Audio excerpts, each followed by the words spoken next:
주님께서 베드로를 성장시켜 가시는 은혜에 대해서 오늘 두 번째로 나누겠습니다. 오늘 우리에게 주신 말씀 본문 22절을 보면 주님이 제자들을 배에 태워서 건너편으로 건너가게 그렇게 하십니다. 그리고 23절을 보면 자신은 산에 기도하러 올라가셨습니다. 예수님이 사역하시는 기간 동안 기도하시거나 또 제자들이 여기서 저기로 이동하고 이런 것들은 늘 많이 있었던 모습입니다. 그런데 오늘 우리가 본 이 사건은 평소와는 굉장히 다른 점이 있습니다. 22절 말씀을 보면 예수께서 즉시 제자들을 재촉하사 했습니다. 예수님께서 평소에 보통 자연스럽게 제자들이 따르고 배우게 하시고 하셨던 그런 것과는 분위기가 완전히 다릅니다. 예수님이 재촉하신다 어떤 것을, 이런 말씀이 다른 곳에 나오지 않습니다. 여기가 유일합니다. 즉시, 그리고 막 재촉하시면서 주님께서 왜 이렇게 하시는 걸까? 우리가 이것을 잘 살펴야겠는데요. 바로 앞에 사건 때문에 그렇습니다. 바로 앞서 어떤 사건이 있었는지 혹시 아십니까? 바로 앞서 우리가 오늘 본문 말씀으로 읽지는 않았지만 그 앞을 보면 오병이어 사건이 있었습니다. 오병이어 사건. 우리 수많은 사람들을 다 먹이려면 200데나리온도 부족하겠습니다 했던 그 빌립 볼 때, 또 한 아이의 도시락을 예수님께로 이렇게 그 아이를 이렇게 인도했던 안드레를 볼 때 그 장면 보았죠. 오병이어 사건. 오병이어 그 기적이 있은 그 직후에는 상황이 어땠을까요, 여러분? 제자들은 예수님이 더 확실하게 하나님 아들이시구나 이렇게 확신을 가졌습니다. 사람들은 어땠을까요? 그 많은 사람들은 그 오병이어를 일으키신 주님을 보고 깜짝 놀랐고, 그 이후에 그 직후의 상황을 우리 전하는 요한복음 6장 15절 말씀을 보면, 그러므로 예수께서 그들이 와서 자기를 억지로 붙들어 임금 삼으려는 줄 아시고 했습니다. 사람들이 놀래서 정말 어떻게 이러한 이가 있는가 하면서 흥분의 도가니가 되고 예수님을 유대 왕으로 세우려고 했습니다. 누가, 로마의 황제가 그럴 수 있었나요? 헤롯이 그럴 수 있었나요? 아니면 서기관, 바리새인, 무슨 성전의 대제사장, 누가 그 많은 사람들의 고픈 배를 그렇게 충분히 채워주고 배고픔을 속 시원히 해결해 준 사람이 누가 있었습니까? 자, 어쨌든 인기의 절정의 순간입니다. 이 순간은 인기의 절정의 순간이에요. 이 순간에 제자들의 위치가 어딘가? 지금 엄청나게 환호하고 있는 사람들과 예수님, 그 사이입니다. 그 사이에서 예수님 바로 가장 곁에 있는 사람들이에요. 어떻기가 쉬운 자리입니까? 우쭐함이 자라기에 너무나 최적의 지금 상황이에요. 거기서 예수님은 자신도 빠져나가시고, 그리고 제자들도 의도적으로 즉시 재촉하시면서 분리시키고 계십니다. 사람이 우쭐할 때 위험합니다. 우쭐할 때. 우리 정치, 경제, 사회, 문화, 예술, 많은 분야의 스타들이 있지 않습니까? 그런 스타들을 보면서 더 많이 우리가 떠올려야 되는 사람들은 누군가요?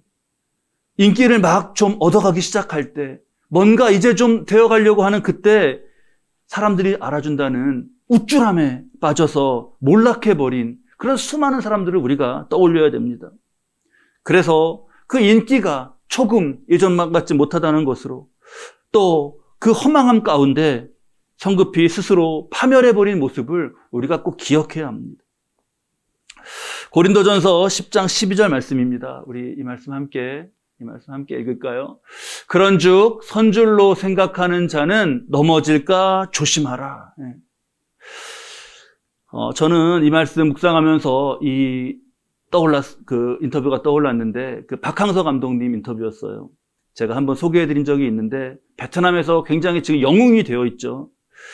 아시아는커녕 동남아시아, 거기 몇 개국 안에서도 명함을 못 내밀던 베트남인데, 지금 아시아권에 이걸 다루는 그런 주요 대회에서 막 우승, 준우승 이렇게 했습니다. 그 현지 영상을 보면 그 표현이 좀 그렇지만 베트남이 뒤집어졌다. 그렇게 표현해도 과장이 아닐 정도로 정말 난리였습니다. 그래서 3년 전에는 수많은 베트남 그 자국의 스타들을 제치고 국영TV가 뽑는 올해의 인물, 베트남 올해의 인물로 그렇게 선정되었습니다. 우리에게는 익숙지 않지만 그 동남아권 나라들 가운데 최고를 겨루는 경기가 스즈키컵이라고 있었습니다. 그 결승전이 열리는 전날, 거기 결승전에 간 것도 대단한 건데 이제 그 전날 한국에서 후배들이 너무 이제 긴장되고 그런 순간이니까 박 감독님을 좀 위로하고 긴장을 좀 풀어주고 그런다고 가서 만났습니다. 그걸 이제 방송을 하더라고요. 허심탄회하게 뭐 여러 얘기들을 그냥 재밌게 하는 가운데 이 인기가 절정인 이 얘기가 나왔습니다. 근데 그 얘기에 너무 인기가 좀 좋다고 이렇게 분위기를 좀 띄워서 하는 그런 얘기에 박 감독님이 짧게 이렇게 대답하시더라고요. 인기는 연기 같은 거야. 그게 약간 농담이 오고 가는 그런 분위기인데 거기서 정색을 하고 대답하시는 모습이 인상적이었어요. 인기는 연기 같은 거야. 박 감독님 자신도 그렇고 부인 되시는 권사님도 아주 신앙이 깊고 기도도 많이 하신다고 그렇게 알려져 있던데 중심을 잘 잡고 계신 모습이 너무 보기 좋았습니다.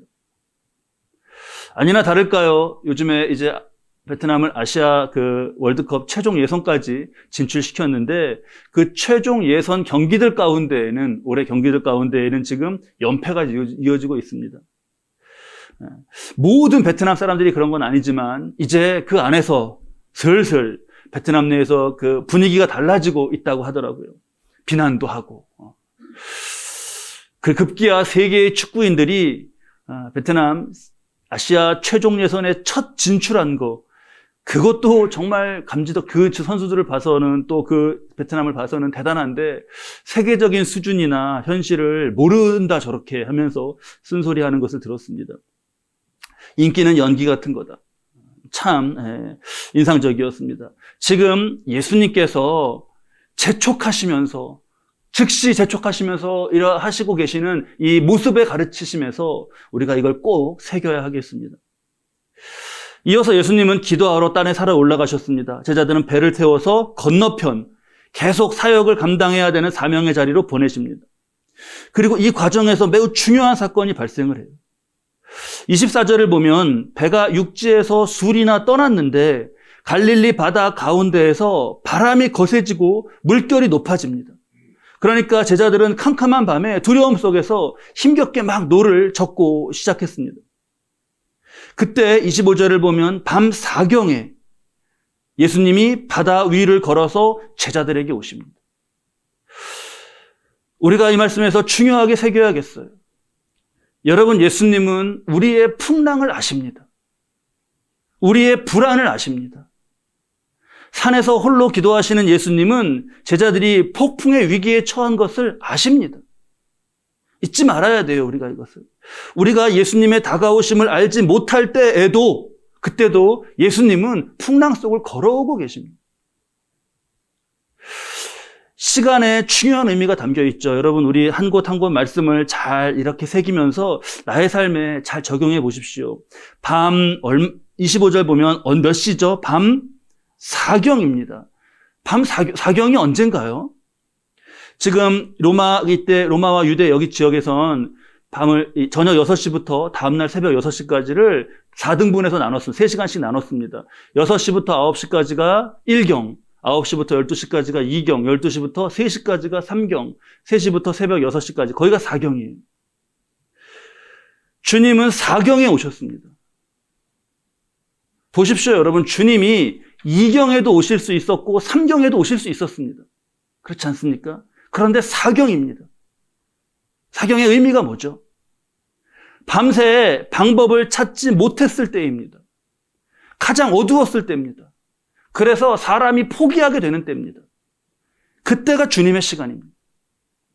사람이 자기의 무능을 깨달을 때, 그때가 주님의 시간입니다. 자신의 무능을 깨닫지 못하는 사람은 주님의 시간, 그 주님의 만남을 기대하기가 힘듭니다.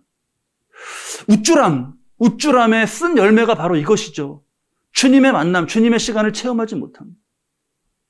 또 오시는 방법에도 중요한 의미가 있습니다. 주님은 왜 무리를 걸어서 오셨나? 왜 무리를 걸어서 오셨나? 주님은 주님의 방법으로 오십니다. 무리를 걷는 것은 기적이죠.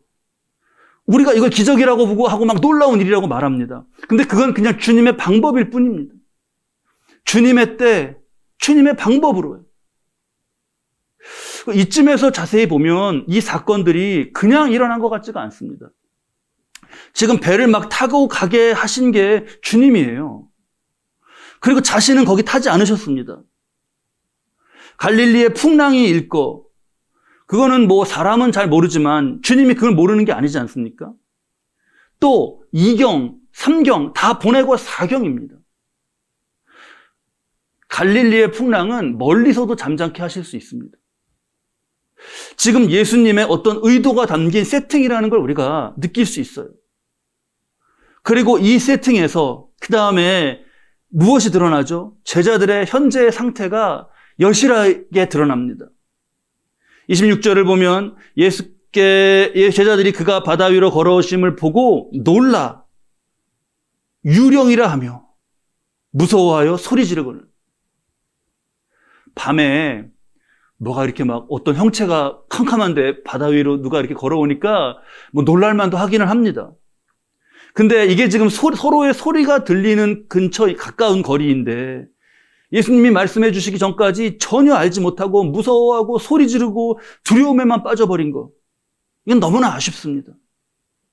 미신적인 사고 가운데 성자 하나님을 전혀 알아보지 못한다. 영적 분별력이 제자들이 이런 상태였습니다. 이랬는데 앞에 무슨 오병이어 때나 이런 때 그런 일 가운데 자신들의 그 예수님 곁에서 만약에 우쭐해서 돌아다녔다면 그럼 어땠을까요? 사람들을 뭐 제대로 인도하지 그거는 기대할 수도 없고 스스로 자신의 그런 빈곤한 가운데 자괴감을 느끼기도 했을 겁니다. 만약에 아예 자신이 막 뭐라도 된 것처럼 그렇게 생각하고 그 막 살았다면 그것만큼 불행한 게 어디 있겠습니까? 자, 그러자 27절에 예수님 말씀하십니다. 우리 27절 말씀은 함께 읽으실까요? 예수께서 즉시 이르시되 안심하라 나니 두려워하지 말라. 아멘. 이게 오늘 가르치심의 이 세팅 가운데 가르치시는 것의 절정이라고 할 수 있겠습니다. 야, 나 저기 너네 스승이야. 나 예수 이렇게 예수님이야. 이렇게 지금 자신을 드러내시는 게 그런 차원이 아닙니다. 우리 지금 성경에는 나니, 안심하라, 나니 이렇게 됐죠? 직역으로는 이게 나다입니다. 나다. 모세가 하나님께 이름을 물었죠. 누구라고 그럴까요? 이름이 뭔가? 누구라고 제가 가서 할까요? 그때 하나님께서 야훼라고 하셨습니다. 야훼. 우리는 그 말씀에 우리 성경 번역은 약간의 의역이 들어가 있죠. 나는 스스로 있는 자이다. 이렇게. 직역한 그런 영어 성경 여러 버전이 있는데 직역을 중심으로 한 버전을 보면 I am who I am입니다. 나는 나다 이러시는 거예요. 당신을 누구라고 할까? 이름이 뭔가라고 해야 될까요? 라고 물을 때 나다 하시는 겁니다. 나다. 다른 어떤 설명 이렇게 뭐 해서 나는 이런 존재다 뭐 이런 그런 설명이 필요 없으신 말씀이에요. 나다. 저는 좀 설명이 필요합니다. 제가 누가 제게 누구냐 물으면 이름이 뭐냐 물으면 제 이름이 뭔가요, 여러분? 제 이름 권재용입니다. 권재용. 그래 뭐 우리 대화할 때 권재용 하면 또 뭐 좀 더 관심이 있으면 뭐 무슨 뜻인가요? 이 무슨 제자 무슨 용자입니까? 이런 거 묻지 않습니까? 저는 있을 제에다 제가 언제 말씀드렸죠. 있을 제에다 큰 쇠북용입니다. 학생 때 항상 이거 서로 대화 나누면 친구들이 야 용용자가 아니라 쇠북이야? 막 이러면서 북이라 그러면서 막 웃었어요. 학생 졸업하고 나면 끝나는 줄 알았는데 서영이도 학교에서 이제 숙제로 아빠 이름, 엄마 이름 한자로 알아오기 해서 이렇게 적어주면 이건 무슨 자냐 그래서 큰 쇠북 용자다 그러면 아빠 북이에요 막 이러면서 애들이 깔깔거립니다. 난세예요. 난세에 그 영웅이 저 새로 된 북을 쳐갖고 막 그 소리가 막 울린다는 그런 의미로 지으셨대요. 저는 아주 너무 이름 좋습니다. 하나님은 그런 게 아니시죠. 하나님이 나는 여호와다 그럴 때 내 이름이 여호와야 나는 이렇게 지금 그걸 말씀해 주시는 게 아닙니다. 나다라시는 거예요. 나다. 이게 큰 의미가 있습니다, 여러분. 제가 여러분에게 저는 권지영입니다. 어디 가면 그렇게 얘기하지 않습니까? 제 이름은 권지영입니다. 이렇게. 근데 제가 나다 이럴 수 있는 순간이 있습니다. 그게 언제 같으셔요? 네? 예. 우리 권사님 잘 이것에 7주년에 이 문제 맞추시기 위해서 이것에 임하신 것 같아요. 집에 가서 이거 벨을 누르지 않습니까? 그러면은 누구세요? 그러잖아요. 누구세요? 그럼 그때 제가 나야, 나다 이럴 수 있어요. 자, 뭐가 지금 어떻게 되는 거예요? 왜 그럴 수 있는 거죠? 아이들은 들으면 압니다. 근데 제가 옆집에 가갖고는 그럴 수 없잖아요. 누구세요? 나다 그러면은 신고하겠죠. 그 집에서 누구 이상한 사람이 누른다고. 자, 제가 저를 잘 아는 저와 제 자녀와 가족에게는 나다 할 수 있어요. 그러면 하나님이 나다 하시는 것은 어떤 의미가 있는 거죠? 하나님은요, 모든 피조물 앞에서, 그냥 나다 그러시면 되는 분이에요. 나다. 뭐가 필요 있습니까? 나다. 자, 주님이 나다 하시는 것은 그 하나님이신 걸 나타내시는 것이고요. 그리고 나다, 내가 있다. 거기 그런 의미가 있습니다. 예수님이 뭐라 그러시는 건가? 의미가 안심해라. 나다. 내가 있다. 두려워하지 말아라. 시는 거예요. 지금 네가 있는 게 지금 그 배가 언제 뒤집어질지 모르고 부서질지 모르고 배가 있고 바람이 부는 상황이 있고 풍랑이 있는 상황이 있지. 근데 그것만 있는 게 아니라 내가 있다 시는 겁니다. 이 시간 여러분 나의 삶 가운데 주님은 지금 우리에게도 말씀해 주셔요. 이것이 우리의 믿음 가운데 나를 향하신 분명한 음성으로 들리시기 바랍니다. 너와 상황만 있지 않다. 내가 있다 시는 겁니다. 우리가 정신없이 막 살죠. 막 정신없이 살고 바쁘고 또 이렇게 뭐 들었다가 잊기도 하고 이렇게 살아갑니다. 그런 가운데 절대적으로 기억해야 될 말씀은 이거예요. 나다. 자, 베드로가 이때 예수님을 더 깊이 그래서 체험하게 됩니다. 이게 큰 은혜입니다. 베드로를 이제 자라게 하신 큰 은혜예요. 그러면서 28절에 만일 주님이시거든 나를 명하사 물 위로 오라 하소서 하니 29절에 오라 하셨어요. 그 베드로가 물 위에 내려서 걷습니다. 인간이 유일하게 물 위를 걷는 그런 순간입니다. 자, 너무너무 은혜롭고 좋죠. 우리가 이런 것을 잘 보면서 여기서 그런데 이 은혜가 이 기적의 역사가 어떻게 깨어지는지를 잘 봐야겠습니다. 29절에 오라 하시니 베드로가 배에서 내려 물 위로 걸어서 예수께로 가되 30절 말씀이에요. 바람을 보고 무서워 빠져가는지라. 보십시오, 여러분. 오라 해서 주님이 나를 오라시는구나. 내가 갈 수 있구나. 라고 할 때는 갈 수 있었습니다. 근데 무엇이 이 놀라운 역사를 깨나요? 뭐가 깨나요? 바람?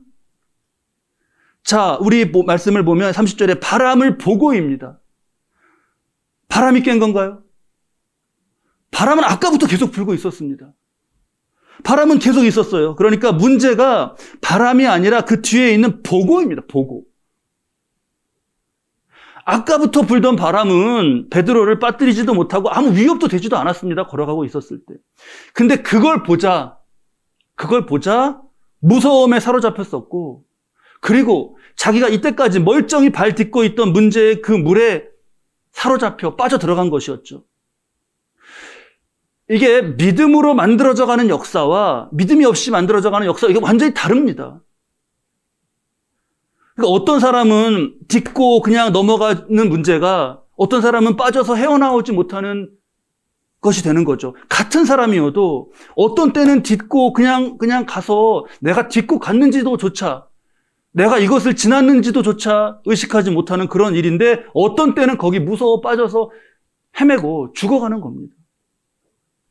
베드로가요, 여기 갈릴리 호수에서 나고 자라지 않았습니까? 그러면 베드로가 수영 이거 업으로 잔뼈가 굵었는데 베드로가 물 위를 걷는 거는 못하지만 물에 떠 있는 거는 못하겠습니까? 근데 그것도 못합니다. 자, 우리가 캄캄한 밤, 지금 풍랑 속에서 베드로를 대표로 제자를 철저히 가르치고 계시는 주님께 꼭 배워야 됩니다. 무엇이 믿음의 대상이 되어야 되나? 뭐가 나를 지키나? 바다에 띄어져 있는 배인가? 무서움에 소리치고 난리치고 했던 게 그 배 안 아닙니까? 지금 배 안이냐 밖이냐의 문제가 아닙니다. 바람이 불었냐 안 불었냐 이 문제가 아닌 거예요. 주님은 지금 배 밖에 계시지 않습니까? 배 밖이 배 안보다 더 안전합니다. 이거 잘 우리가 봐야겠어요. 주님이 계신 곳이 안전하죠. 우리가 무엇을 배로 생각할 수 있나요? 배. 가령 우리 가족, 배로 생각할 수 있습니다. 가족. 근데 참 힘들고 어렵고 할 때 가족이 힘이 되기도 하지만 또 힘들고 고통스럽게 하는 게 또 가족이기도 합니다. 어느 아주 어려움 겪으신 분이 지난 일 말씀하시면서 그러더라고요. 그때 주변에서는 막 격려해주고 그러는데 가족이 가장 힘들게 하더라. 그런 얘기 하시더라고요. 또 배, 뭘 생각할 수 있어요? 직장도 생각할 수 있습니다. 직장에서 막 월급도 받고 이렇게 하지 않습니까? 그런데 슬픔도 병도 다 거기서 얻습니다. 그러면 가족, 직장 이런 거 다 버려야 되나? 아니죠. 그게 배여서 안전한 게 아니라 거기 주님이 계셔야 안전한 거죠. 주님이요, 너가 나를 못 보고 내 소리를 못 듣고 하더라도 그렇다고 나도 너를 못 보고 너를 소리를 못 듣는 거 아니다 하시는 거잖아요. 자, 그런데 더 나아가서는 예수님이 보고 계셔도, 하나님이 나를 보고 계셔도 내가 바라보지 않으면 늘 있던 조건인데 갑자기 그것 때문에 두려움에 빠지고 갑자기 문제 속으로 빠져들어 버리고 맙니다. 이 믿음은요, 바라보는 것과 밀접한 관계를 가지고 있습니다. 어떠한 이전에 어떤 체험, 나의 어떤 무슨 직분, 과거의 어떤 무엇이 믿음을 절대 보장하지 않습니다. 현재의 믿음은요, 그냥 현재의 시선에 달려 있습니다. 우리 너무나 중요한 말이죠. 그리스도인은 그리스도인을 바라볼 때만 그리스도인이다. 목사인데 아무리 목사여도, 아무리 목사 아닌 뭐여도 바라보고 있지 않으면 그리스도인이 아닌 거예요. 그리스도인은 그리스도를 바라볼 때만 그리스도인인 겁니다. 자, 베드로가 참 부족한 모습 보면서 우리가 우리를 보고 우리를 새깁니다. 베드로에게 또 무엇이 없나? 좀 전에 베드로가 방금 전에 예수님께 들은 말씀이 뭐죠? 베드로가 조금 전에 예수님께 들은 말씀. 우리 맞추셔야 되는데 뭘까요? 오라예요. 오라. 주여, 만일 주님이시거든 나를 명하사 물 위로 오라 하소서. 오라. 명하시니까 갈 수 있었습니다. 여러분, 우리 말씀 이거 지금 몇 절이에요? 28절, 29절인데 이 시간에 28절, 29절을 다 우리가 한번 외우자. 그러면 자신 있으셔요? 말씀 외우는 게 쉽지 않죠. 근데 짧습니다. 주님 말씀 뭐였죠? 오라였어요. 오라. 근데 그 사이에 베드로 마음속에 그 말씀이 그 사이에 없습니다. 그 잠깐 사이에. 사실은요, 배 안에 있는 제자들에게도요, 주님의 말씀이 있습니다. 그 맨 앞에 22절을 다시 보면 예수께서 즉시 제자들을 재촉하사 자기가 무리를 보내는 동안 배를 타고 앞서 건너편으로 가게 하시고, 건너편으로 가게 하셨잖아요. 건너편으로 가라시는 거잖아요. 그러면 건너편으로 가게 되어 있습니다. 주님 명하신 일이어서요. 지금 이 베드로나 다른 제자들이나 두려움에 빠지고 고난을 겪는 가장 큰 문제는 뭐냐면 풍랑을 만났다는 게 아닌 거예요. 지금 풍랑을 만난 게 문제가 아니라 말씀을 잃어버린 거, 믿음이 아무것도 없어져 버린 거, 그게 문제입니다. 자, 이런 문제가 우리 삶에서는 반복되어서는 안 됩니다. 우리 한번 꼭 우리 삶에 자기 자신의 삶에 적용해 보셔요. 그래, 마지막으로 예수님을 봅니다. 31절에 주님 말씀하셔요. 예수께서 즉시 손을 내밀어 그를 붙잡으시며 이르시되 믿음이 작은 자여 왜 의심하였느냐? 왜 의심했느냐? 그 의심이 꼭 필요했니? 그 의심, 불안, 두려움 이런 것으로 어떤 되어진 어떤 정말 무슨 멋진 일이 있니? 이렇게 물으시는 거예요.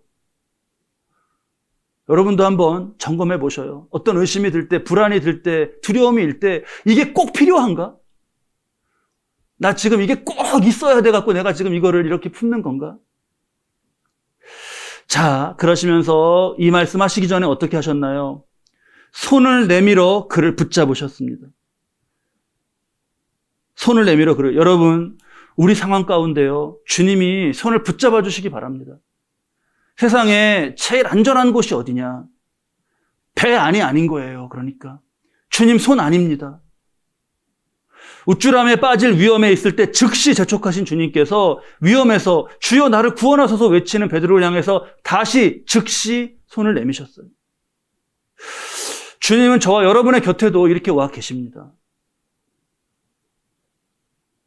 보고 듣고 계셔요. 그 주님 손에 붙잡힐 때 우리가 안전하죠. 자세히 한번 이 말씀을 우리 다시 보십시오. 예수께서 즉시 손을 내밀어 그를 붙잡으시며 이르시되 믿음이 작은 자여 왜 의심하였느냐? 베드로가 주여 나를 구원하소서 이렇게 외칠 때요, 그때 그냥 바람을 잠잠케 하셨을 수도 있잖아요. 제가 이렇게 빠져들어갑니다라고 할 때 그냥 그때 아무 말도 안 하시고 아무 제스처도 안 하시고 그냥 바람을 잠잠케 하셔도 되잖아요. 근데 그게 아니었습니다. 바람의 문제가 아닌 거라는 거 알려주시는 거예요. 그리고 누가 잡고 계시냐, 어디 잡혀 있느냐, 이것을 가르쳐 주시는 거예요. 함께 오르신 후에 바람이 그쳤습니다. 그리고 배는 결국 건너편에 닿았죠. 바람이 그치고 주님이 배에 타고 계신데 다음에 뭐를 못 이기고 그 배가 못 나가겠습니까? 자, 우리를 말씀에 놓고 돌아봅니다. 인기, 명예, 혹 인기와 명예가 좀 있으십니까, 여러분? 저와 여러분 어떠세요? 만약에 그것이 있다면 정말 그 주의 은혜입니다. 인기와 명예, 그것 잘 귀하게 여기되 그것은 따라오는 거지 그걸 따라가면 안 됩니다. 우쭐함에 빠질까 즉시 떠나기를 재촉하신 주님의 모습을 잊지 말아야 됩니다. 이 제자들이 12명의 제자들이 가룟 유다 대신에 마띠아가 채워진 후에 12명의 제자들 중에 우리가 잘 아는 것처럼 요한만 빼고 11명의 제자가 순교했습니다. 그 자신의 자리를 지켰다는 의미예요. 인기를 쫓고 사람을 보지 않고 하나님을 바라보며 살았다는 증거가 그들의 죽음입니다. 인기를 쫓았다면 어떻게 됐을까요? 인기를 쫓았다면 어떤 멋진 죽음이 되었을까요? 어떤 사람들이 다 알아주고 그러는 그런 것이 되었을까요? 그렇지 않습니다. 우리 삶의 무대, 저와 여러분의 삶의 무대, 그 갈릴리의 바다는 어떠십니까? 그 갈릴리의 바다는 지금 풍랑이 많이 이시나요? 밤 몇 경이신가요? 또 바람이 어떻게 부시나요? 때로 사방이 어두워 보이고 또 풍랑도 심하고 또 바람도 막 부는 것 같은 그런 때가 있습니다. 또 때로는 어디로도 가지 않고 지금 이렇게 왜 제자리에만 멈춰 있는 건가? 그럴 때도 있습니다.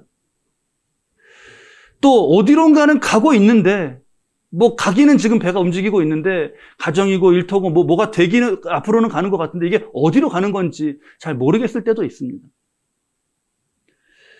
그런 가운데 때로 우리에게 어떤 예기치 못한 일을 우리가 만났을 때 일터에 갑자기 어떤 일이 생겼다. 건강에 어떤 이상신호가 생겼다. 그러면 두려움에 사로잡히기도 합니다. 우리 교회는 어떤가요? 우리 교회 7주년 우리 권사님이 기도하시면서 다 정리를 그냥 기도 가운데 하셔가지고 너무 은혜가 되었습니다. 우리 교회는 어떤가? 지난 7년 그 항해는 어땠던가? 순풍에 돛단 듯이 그렇게 바람 타고 온 건가요? 아니면 출발부터 또 조금씩 나아가면서 바람에, 풍랑에, 또 격동에 휩싸이기도 했었나요? 지난 2년 같은 경우에는 정말 듣도 보도 못한 이런 바람과 풍랑이 있나라고 하는 것을, 그걸 만나기도 했습니다.